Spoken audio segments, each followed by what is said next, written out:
On the 2nd of July 1706, in Mbamza, Congo, the city of the Congo Kingdom, a 22-year-old young woman was burned alive for the revolution against slavery. Her name is Kimpa Vita, the mother of the African Revolution. C'est comme ça que je la vois, une jeune femme audacieuse, courageuse, qui s'est sacrifiée pour ses idées, pour son peuple, et qui était une espèce de porte-flambeau de la liberté des peuples africains. C'est très moderne en fait, l'image de Kimpa Vita est très moderne, parce qu'encore une fois, je dirais que chaque génération, il y aura toujours des personnes qui vont dénoncer les injustices. The 15th century was a time when the legacy of powerful African kingdoms were wickedly invaded by the West.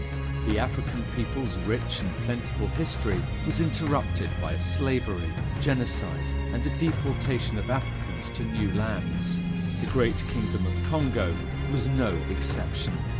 A century later, in 1704, a fearless young woman decided to fight for her country, and while she tragically met her demise and was burned alive on the 2nd of July 1706, she will always be remembered throughout her kingdom as Kimpa Vita, the mother of the African Revolution.